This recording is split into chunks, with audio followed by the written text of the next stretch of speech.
तो बच्चों चलिए, अपने लास्ट लेक्चर में देखा था रिजल्टेंट ऑफ टू वेक्टर्स, मतलब टू वेक्टर्स को जब अपन ऐड करते हैं तो जो रिजल्टेंट मिलता है वेक्टर्स में, जो रिजल्ट मिलता है उसको अपन रिजल्टेंट बोलते हैं। रिजल्टेंट डेफिनेटली वेक्टर क्वांटिटी है, मतलब उसका मैग्नीट्यूड भी होगा और डायरेक्शन भी। और यदि अपन प्रॉपर्टीज देखें, properties of addition of vectors, properties of addition of vectors, तो addition of vectors follows commutative law, मतलब a bar plus b bar is equal to of b bar plus a bar. Addition of vectors जो है वो commutative law follow करता है, right. अब यदि आप इसको चाहें तो प्रूव कर सकते हैं। प्रूव करने के लिए देखिए, आप ये वेक्टर ए बार, ये सपोज वेक्टर बी बार, अब आप इसका लाइक वेक्टर ड्रॉ करोगे तो यहाँ ड्रॉ हो जाएगा बी बार, ए का लाइक वेक्टर यहाँ ड्रॉ हो जाएगा, इसको आप बोलेंगे ए बार। अब यदि इसका आप LHS ले लें लेफ्ट हैंड साइड, तो लेफ्ट हैंड साइड पर आपको पता है ए बार प्लस बी बार लिख रहे हैं आप, और यदि इसको नेम दे देंगे सपोज ओ, ये पी, ये क्यू और ये आर, तो जैसा मैंने आपको वेक्टर ऐड करना सिखाया है उसके बेसिस पर जब टू वेक्टर्स को आप ऐड कर रहे हैं तो मान लीजिए फर्स्ट वेक्टर जो है वो गया ओ पी बार, तो आपको क्लियर है सेकंड वेक्टर जो होना चाहिए उसका टेल कहाँ होना चाहिए, फर्स्ट वेक्टर के हेड पर।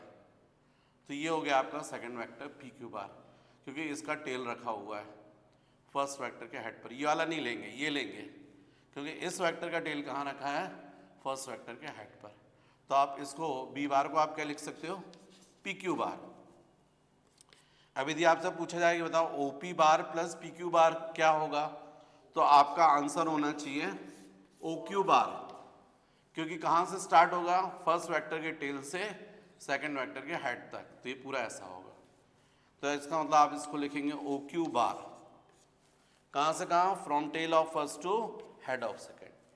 अब यही चीज़ यदि आप राइट हैंड साइड ले लें, राइट हैंड साइड, तो राइट हैंड साइड में आपका क्या लिखा है, बी बार प्लस ए बार, मतलब आपका फर्स्ट वेक्टर बी बार हो गया और सेकंड वेक्टर ए बार हो गया। तो बी बार यदि आपको लिखना है तो आप ये लिख सकते हो, क्योंकि प्लस ए बार मतलब सेकंड वेक्टर, अब सेकंड वेक्टर ये है ए बार, और सेकंड का टेल कहाँ रखा होना चाहिए, फर्स्ट वेक्टर के हेड पर, तो मतलब आपको इस साइड से चलना पड़ेगा। तो आप इसी को लिख सकते हो O R plus R Q, मतलब आप इसको लिख सकते हो O R bar plus R Q bar. फिर आप कहाँ से कहाँ ऐड करते हो, from tail of first to head of second, मतलब ऐसा ऐड करेंगे। मतलब फिर से आप देखिए, from tail of first to head of O Q bar, मतलब आपको क्लियर दिख रहा है, जो लेफ्ट हैंड साइड आया वही राइट हैंड साइड, इसका मतलब addition of vectors follows commutative law. ऐसे ही बच्चों ये एडिशन ऑफ वेक्टर्स जो है वो एसोसिएटिव लॉ भी फॉलो करता है, a bar plus b bar plus c bar is equal to a bar plus b bar plus c bar. तो यदि आप LHS ले लेते हैं, अच्छा इसमें थ्री वेक्टर्स हो रहे हैं, तो थ्री वेक्टर्स में मान लीजिए फर्स्ट वेक्टर हो गया है ना, ये मान लीजिए सेकंड वेक्टर हो गया, और ये मान लीजिए थर्ड वेक्टर हो गया। तो अब ये हो जाएगा OP, ये हो जाएगा PQ, और ये हो जाएगा QR। तो आप OP को एक्सटेंड कर दीजिए और Q से एक परपेंडिकुलर ड्रॉ कर दीजिए QM, या परपेंडिकुलर की यहाँ पर जरूरत नहीं पड़ेगी।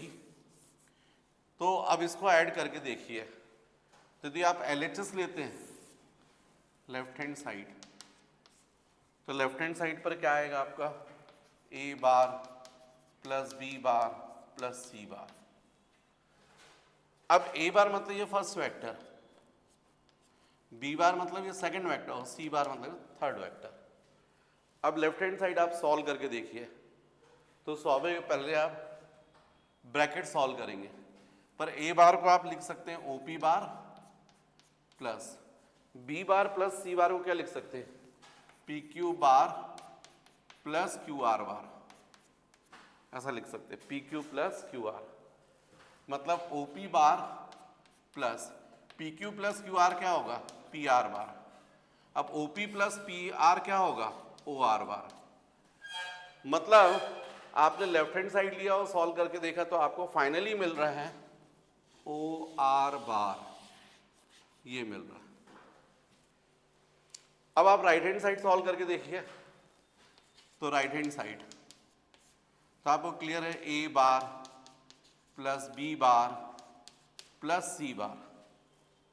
अब A बार मतलब आप लिखेंगे क्या, OP बार, B बार क्या लिखेंगे, PQ बार, और C बार क्या लिखेंगे आप, QR बार।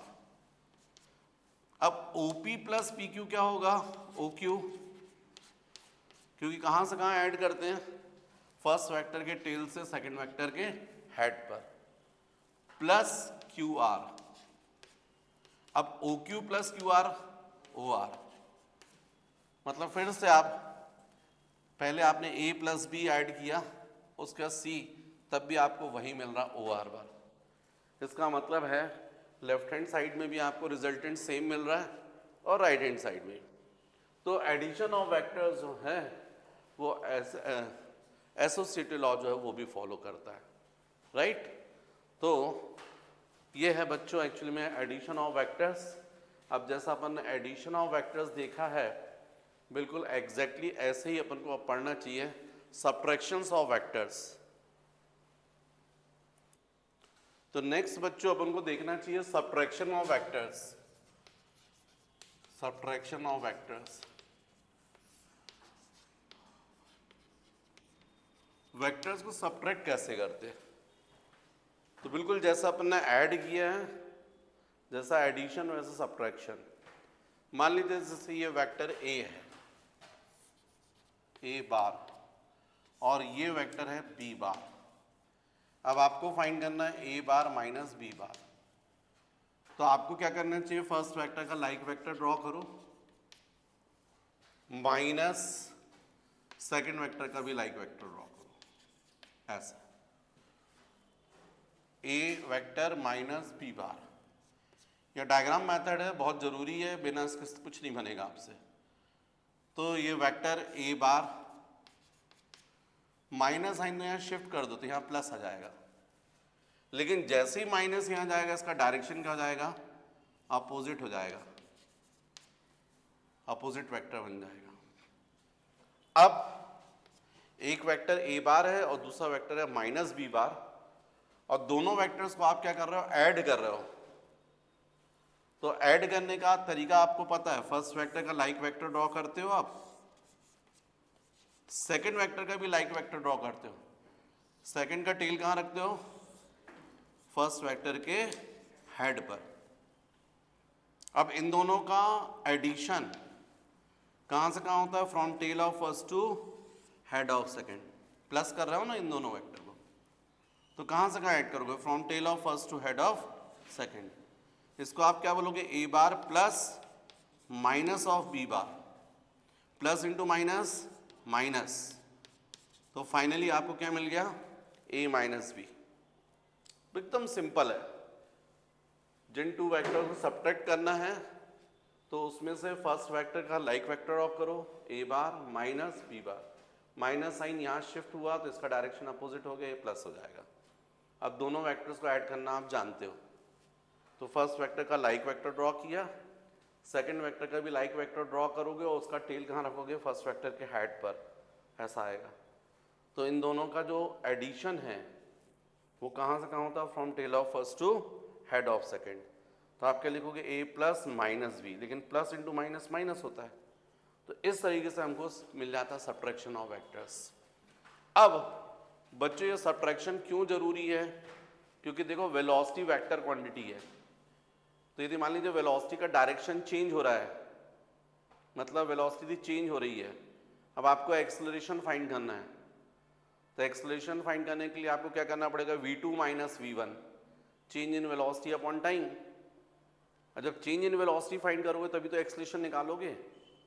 तो चेंज इन वेलोसिटी वेक्टर है, इसलिए वेक्टर को सब्ट्रैक्ट करना आपको सीखना पड़ेगा, नहीं तो आपका एक्सेलरेशन नहीं आएगा। तो वो जैसे आप आगे पढ़ोगे तो अब ये वेक्टर मैं बोल रहा हूँ आपको पूरा 11th और पूरा 12th में यूज होता है, इसलिए आप अभी से सीखिए। डिफरेंशिएशन, इंटीग्रेशन और वेक्टर, तीनों का आपको पूरे 11th के सिलेबस में, पूरे 12th के सिलेबस में यूज होने वाला है। तो बच्चों ये सब्ट्रैक्शन ऑफ वेक्टर्स आपने देखा। अब इसकी फर्स्ट प्रॉपर्टी जो है वो भी देख लीजिएगा। तो इसकी प्रॉपर्टी है कि ये कॉम्यूटेटिव लॉ फॉलो नहीं करता। Subtractions of vectors do not follow commutative law. इसका मतलब a bar minus b bar is not equal to b bar minus a bar. अब जैसे इसको प्रूफ करना है आपको, मान लीजिए मैंने बोला आपको a bar minus b bar is not equal to b bar minus a bar. अब इसको प्रूफ करना है, तो कैसे प्रूफ करोगे?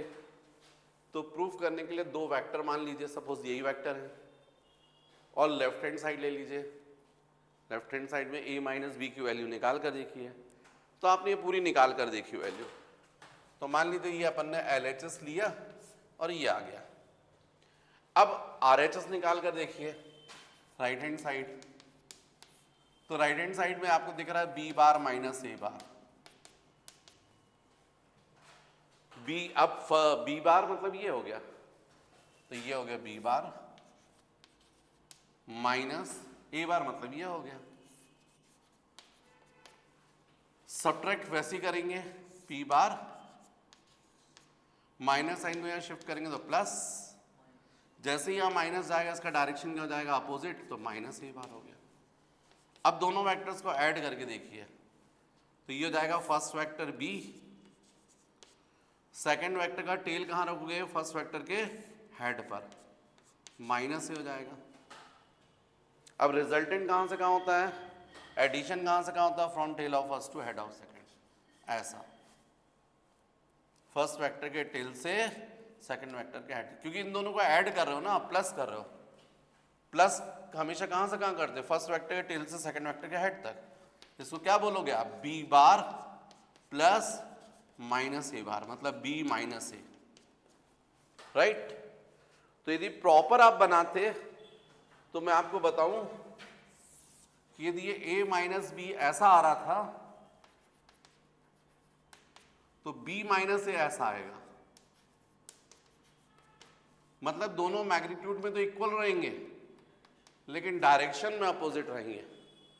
इसका मतलब अपोजिट वेक्टर्स हैं, मैग्नीट्यूड में इक्वल हैं, डायरेक्शन में अपोजिट है। तो यदि आप इसको लिखना चाहो तो ऐसा लिख सकते हो, a minus b bar is equal to minus of b minus a, क्योंकि ए माइनस बी वेक्टर ऐसा है और बी माइनस ए ऐसा है। इसका मतलब है कि a minus b is not equal to b minus a. यदि इक्वल होता तो लाइक वेक्टर हो जाती है, लाइक वेक्टर नहीं दिख रहा है आपको, लेकिन हाँ ये अपोजिट वेक्टर हैं। तो a minus b is equal to minus of b minus a. तो बच्चों इस तरीके से हम जब कॉम्यूटेटिव लॉ फॉलो नहीं कर रहा है तो स्वाभाविक है कि एसोसिएटिव लॉ भी फॉलो नहीं करेगा। नेक्स्ट बच्चों इसके बाद एडिशन आपने पढ़ लिया है, सब्ट्रैक्शन आपने पढ़ लिया है। अब नेक्स्ट अपन देखते हैं resolution of vectors. Resolutions of vectors,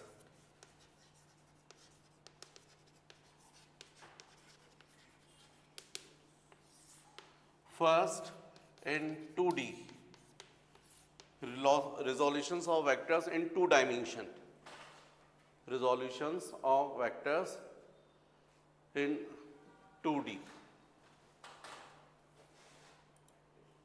तो वेक्टर्स को बच्चों अपन 2D में कैसे रिजॉल्व करें?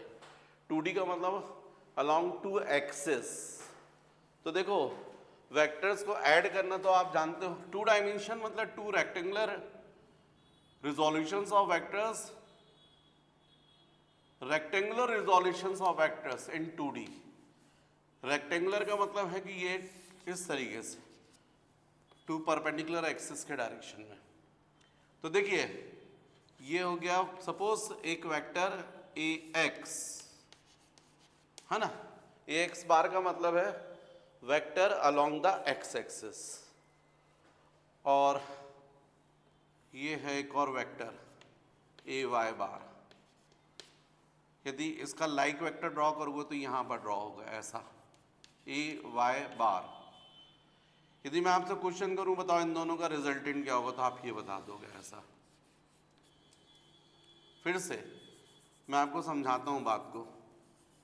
मान लीजिए सपोज ये वेक्टर है, फर्स्ट वेक्टर कोई है OP, ये सपोज कोई सेकंड वेक्टर है PQ, और आप बिल्कुल क्लियर देख रहे हैं कि सेकंड वेक्टर का टेल कहाँ रखा है, फर्स्ट वेक्टर के हेड पर।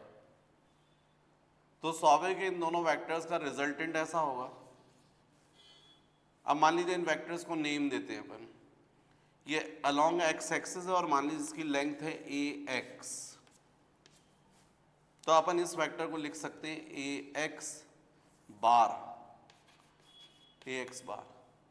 या इसी को लिख सकते हैं अपन, चलिए ठीक है अभी आपके लिए इतना ही इनफ है, ये मान लीजिए AX बार लिख दिया।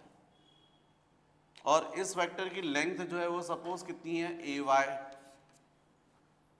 तो इस वेक्टर को आप लिख सकते हैं AY बार। मतलब what is AX, magnitude of this vector, and what is AY, magnitude of second vector. और आपको क्लियर दिख रहा है सेकंड वेक्टर का टेल कहाँ रखा, फर्स्ट वेक्टर के हेड पर। और मान लीजिए ये जो आपने ऐड कर रहे हो उसको मैं लिख रहा हूं A बार। अब मेरा आपसे क्वेश्चन है कि OP bar plus PQ bar is equal to आप क्या लिखेंगे, तो आपका आंसर होगा OQ बार, क्योंकि कहां से कहां ऐड करते हैं, from tail of first to head of second, first vector का टेल और सेकंड वेक्टर का हेड। तो यदि मैं पूछूंगा OP प्लस PQ तो आपका आंसर होगा OQ। अब यदि मैं इसी में चाहूं तो ऐसा भी लिख सकता हूं, इसको OP बार की जगह लिख सकता हूं AX बार, PQ बार की जगह लिख सकता हूं AY बार, और OQ बार की जगह लिख सकता हूं A बार, राइट। इसी चीज को मैं ऐसे भी लिख सकता हूं A bar is equal to AX bar plus AY bar, ऐसा भी लिख सकता हूं। जो राइट हैंड साइड पर उसको left hand side, left hand side को राइट हैंड साइड। इसी चीज को मैं आगे बताता हूं, पर लेकिन मैं पूछूं कि आप इसमें और इसमें क्या फर्क रहा, तो वैसे आप बोलेंगे सर कोई फर्क नहीं है, पर रीड करने में तो फर्क आ गया। ये दोनों जो थे उनका रिजल्टेंट A बार है, ये टू वेक्टर्स का रिजल्टेंट एडिशन A बार है, और यहां का मतलब है वेक्टर A जो है उसका डिस्ट्रीब्यूशन हो गया है इसके टू रेक्टेंगुलर कंपोनेंट्स में। आपने वेक्टर A को रिजॉल्व कर दिया दो पार्ट में। एक एग्जाम्पल ये होता है कि मान लीजिए आपको कोई 5 रुपए दे रहा है और 10 रुपए दे रहा है, तो आपके पास 15 रुपए आ गए, आपको मिले। फिर उसी में से आपने किसी को 3 रुपए दे दिए और बाकी बचे हुए दे दिए, या 5 रुपए दे दिए और 10 रुपए दे दिए। तो पहली बार में तो आपको मिले, दूसरी बार में आपने डिस्ट्रीब्यूशन किया। वही चीज तो यहां पर हुई है। यहां पर इन दोनों वेक्टर्स का रिजल्टेंट ये था, और यहां पर आपने वेक्टर ए को रिजॉल्व कर दिया है उसके टू परपेंडिकुलर कंपोनेंट्स में। इसका फर्स्ट कंपोनेंट ये है और सेकंड कंपोनेंट ये है, या इसी का आप यहां पर लाइक वेक्टर ड्रॉ कर दोगे तो ए वाई बार ये हो जाएगा। मतलब यदि मैं आपसे बोलूं कि कोई वेक्टर ए है, तो आप बोलोगे इसका एक कंपोनेंट ये दिख रहा है अलोंग एक्स एक्सिस और एक कंपोनेंट दिख रहा है अलोंग वाई एक्सिस। तो मतलब वेक्टर ए को आपने रिजॉल्व कर लिया उसके टू रेक्टेंगुलर कंपोनेंट्स में। अब इन्हीं कंपोनेंट्स को आप कैसा लिख सकते हो, तो ए बार इज इक्वल टू इस वेक्टर की लेंथ कितनी है, मैग्नीट्यूड कितना ए एक्स, और डायरेक्शन क्या है अलोंग एक्स एक्सिस।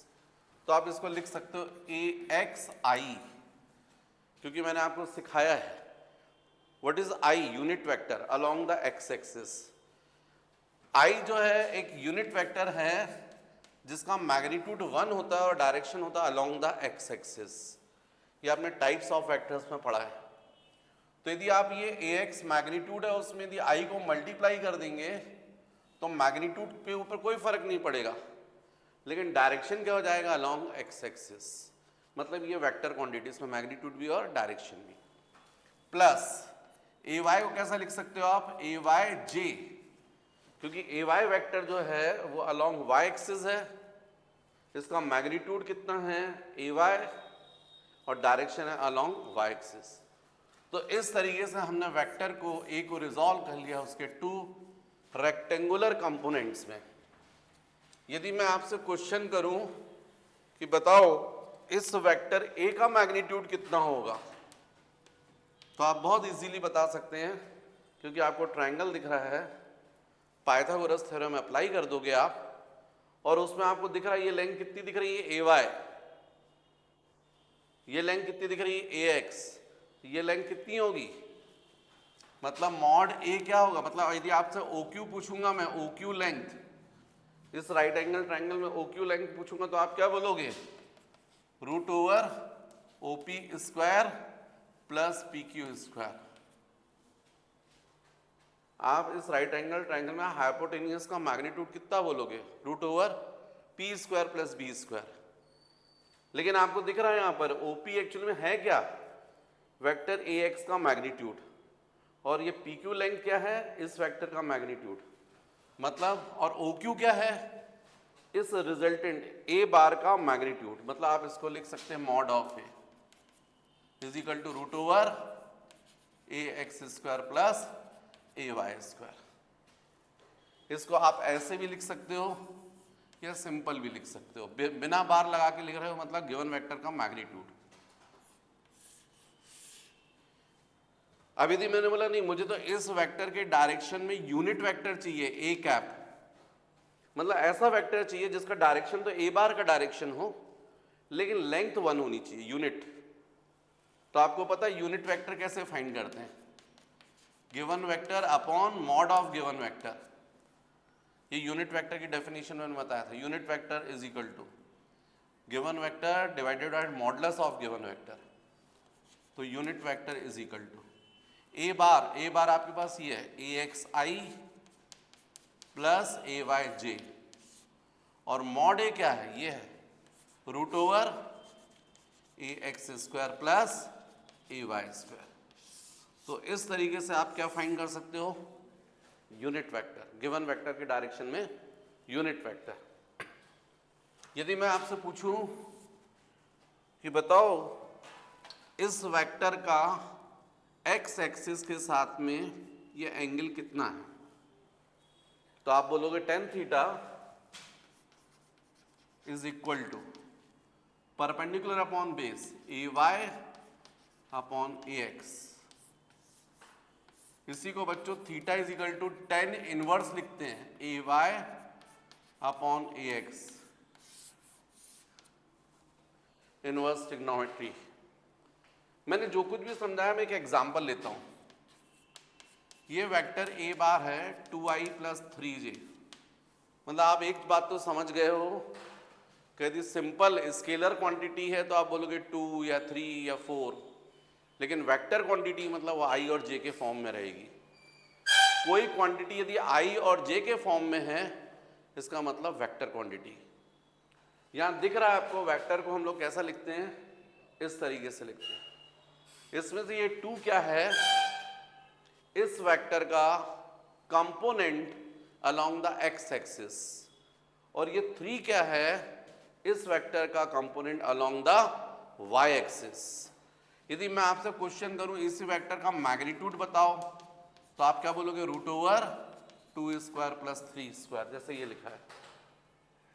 जैसे आई का कोफिशिएंट क्या था ए एक्स, यहाँ पर आई का कोफिशिएंट क्या है 2, जे का कोफिशिएंट 3, तो आप बोलोगे root over 2 square plus 3 square. यदि मैं आपसे पूछता हूँ यूनिट वेक्टर, अच्छा इसकी वैल्यू कितनी आई, रूट ओवर 4 प्लस 9, मतलब रूट ओवर 13। मतलब इस वेक्टर का, गिवन वेक्टर का मॉडुलस मैग्नीट्यूड हुआ रूट 13। अब मैंने पूछा बताओ यूनिट वेक्टर क्या होगा इस वेक्टर के डायरेक्शन में, तो आप क्या करोगे, वेक्टर अपॉन मॉड ए, गिवन वेक्टर को डिवाइड कर दोगे उसी के मॉडुलस से, तो कितना जाएगा 2i plus 3j upon root 13। मतलब यूनिट वेक्टर की वैल्यू आएगी 2 by root 13i plus 3 by root 13j। ये यूनिट वेक्टर हो जाएगा, ये वेक्टर का मॉड हो जाएगा। तो कभी भी आपको कोई वेक्टर यदि गिवन हो और उसका ये मॉडुलस निकालना है तो क्या करना चाहिए, रूट ओवर ए एक्स स्क्वायर प्लस ए वाई स्क्वायर।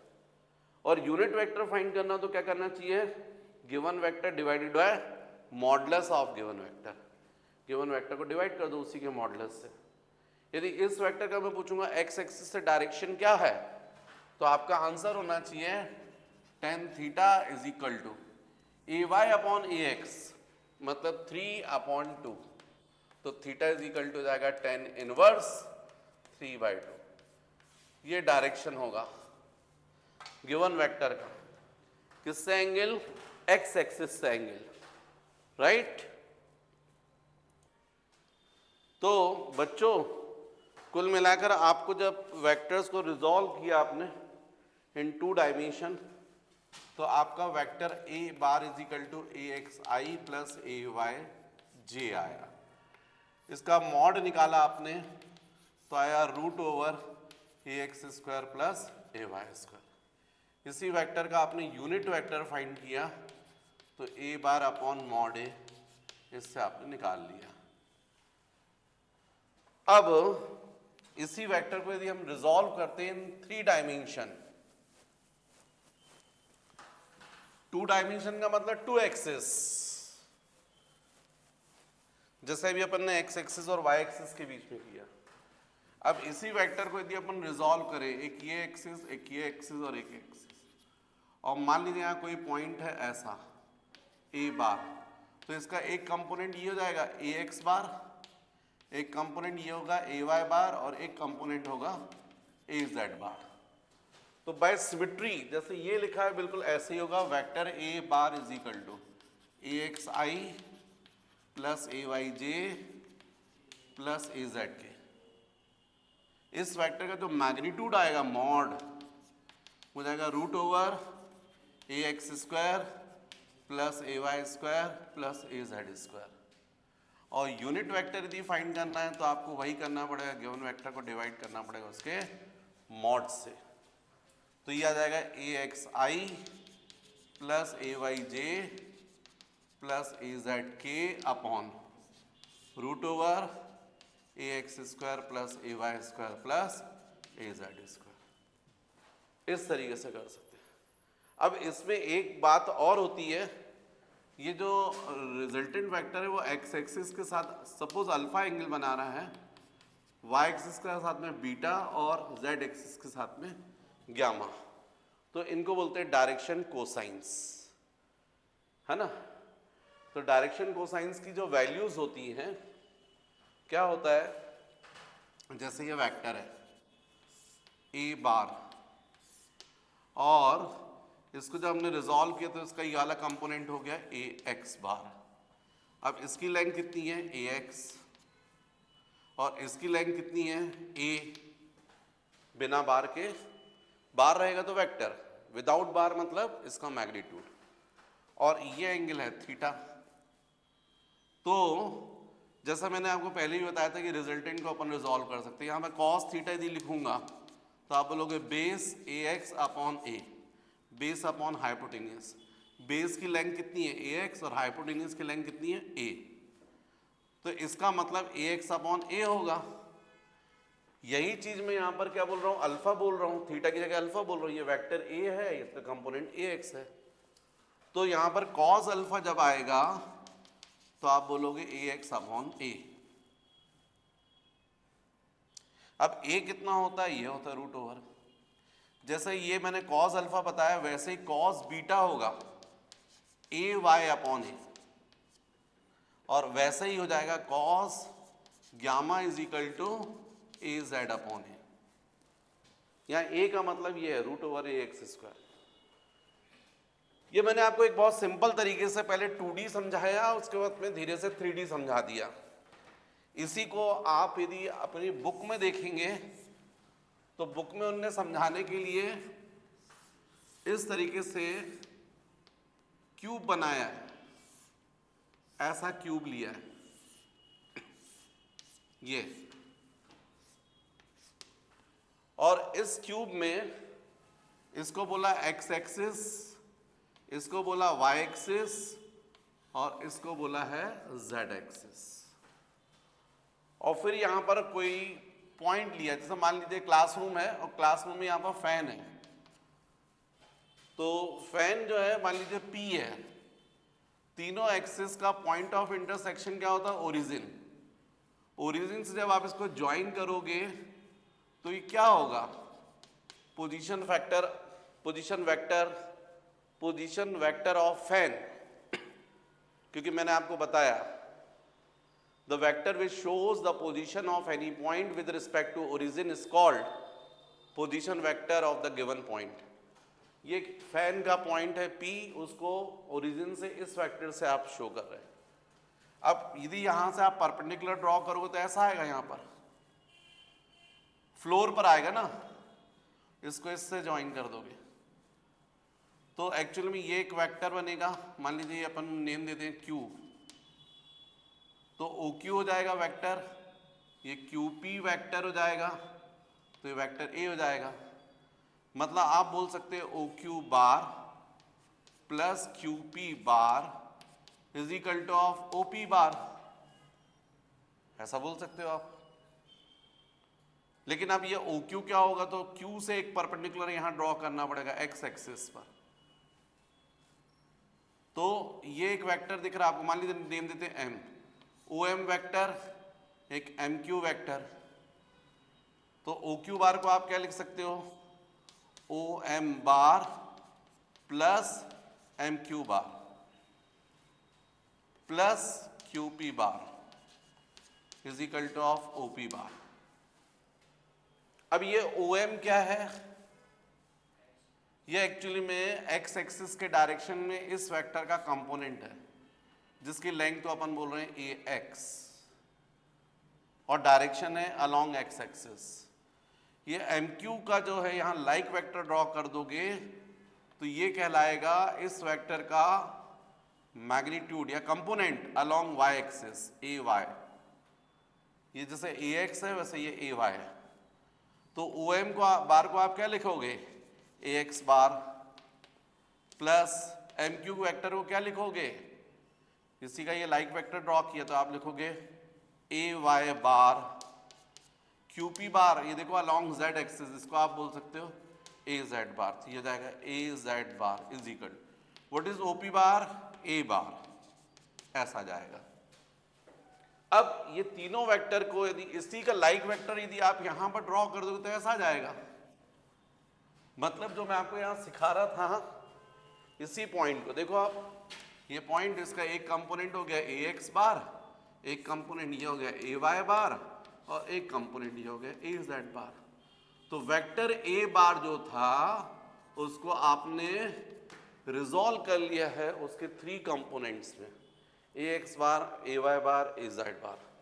मतलब आप लिख सकते हो A bar is equal to AX bar plus AY bar plus AZ bar, या इसी को लिख सकते हो A बार। अब AX बार मतलब इसकी लेंथ AX है तो आप इसको लिख सकते हो AXI, इसको लिख सकते हो AYJ और इसको लिख सकते हो AZK। यही जो बात मैंने आपको यहां बताई है। और इसका जो मैग्नीट्यूड है, लेंथ, वो भी आप निकाल सकते हो पाइथागोरस थ्योरम की हेल्प लेकर। OQ square plus QP square is equal to of OP square. आप इसकी लेंथ भी निकाल सकते हो। इसकी लेंथ कैसे निकालोगे, देखो राइट एंगल ट्रायंगल बन रहा है ये ट्रायंगल OQP में क्या बोलोगे आप, OQ स्क्वायर, ये OP square is equal to OQ square plus QP square. अब OP square is equal to OQ square को क्या लिख सकते हैं आप, OM square plus MQ square, इसको लिख सकते हो आप OM square plus MQ square plus QP square. OP मतलब क्या है, गिवन वेक्टर का, वेक्टर A का मैग्नीट्यूड A स्क्वायर। OM क्या है, ओ एम ए एक्स, तो आप लिखोगे इसको ए एक्स स्क्वायर। एम क्यू क्या है, एम क्यू ये इसकी लेंथ ए वाई, तो आप लिखोगे a Y square. Q p square ये लेंथ क्या है ए जेड स्क्वायर। तो कुल मिलाकर ए इज इक्वल टू हो गया रूट ओवर ए एक्स स्क्वायर प्लस ए वाई स्क्वायर प्लस ए जेड स्क्वायर। फिर यहां पर यदि अपन जैसा मैंने बताया बाकी तो सेम रहेगा कि जब आपको वेक्टर पता चल गया, ये पता चल गया, तो यूनिट वेक्टर तो आप ऐसे ही निकालना है। गिवन वेक्टर को डिवाइड कर दीजिए उसी के मॉडुलस से, ए बार अपॉन मॉड ए।